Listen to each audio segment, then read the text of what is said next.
What if I told you that centuries ago, Africa wasn't just stripped of its physical resources? It was stripped of something far more valuable, something that was supposed to be passed down through generations, defining identity, philosophy, and power. It was stripped of its stories.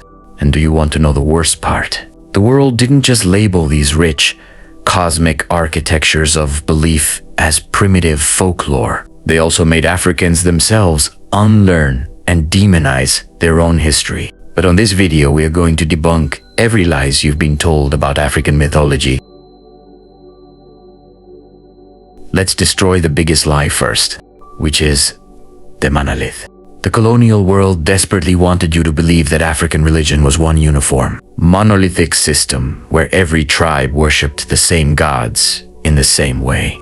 That is bullshit, because Africa is a massive home to thousands of distinct ethnic groups, each with its own complex pantheon of deities, creation stories, and oral histories. To call their beliefs one religion is as reductive as saying that Greek, Norse, and Egyptian myths are all the same thing. From the Dogon's advanced astronomical cosmology to the Yoruba's sophisticated Orisha pantheon, every culture holds its own unique key to the universe.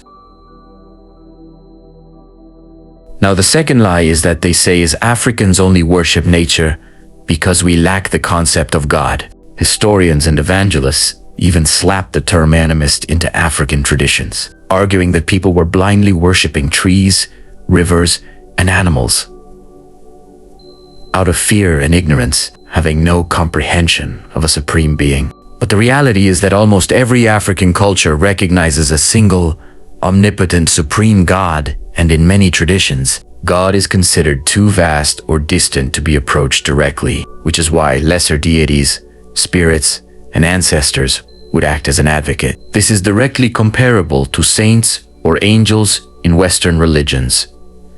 And honoring natural elements comes from the belief that God's spirit lives within creation and not from the worship of the object itself. The darkest lie spread by both colonial narratives and religious evangelism was that traditional African deities and spirits are evil and demonic. They also demonized entire spiritual archetypes, recasting sophisticated cosmic forces as satanic monsters, because these belief systems didn't follow the rigid of black and white duality of heaven versus hell found in Abrahamic religions. In African cosmology, gods and spirits reflect the dual nature of the universe. They are capable of both immense creation and destruction, healing and punishment. And they were neutral, potent forces of nature and judges of human morality that required respect. The final lie is that these stories are primitive, static, and outdated fairy tales because they weren't written down in books. This is a fatal mistake of Eurocentric bias. Oral traditions weren't unverified fairy tales. They were hyper-precise archives, passed down by trained griots with strict protocols that rivaled any writ text. And they've preserved centuries of real migration patterns, agricultural knowledge, and societal codes of conduct.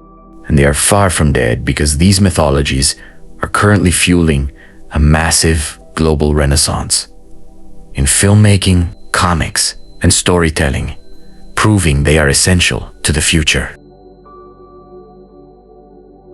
Now, to reclaim African mythology is to know the philosophical understanding of the human soul and the cosmic architecture we inhabit. It's time to stop looking through an old, broken filter and finally see the vibrant, diverse truth that's been glowing in plain sight all along.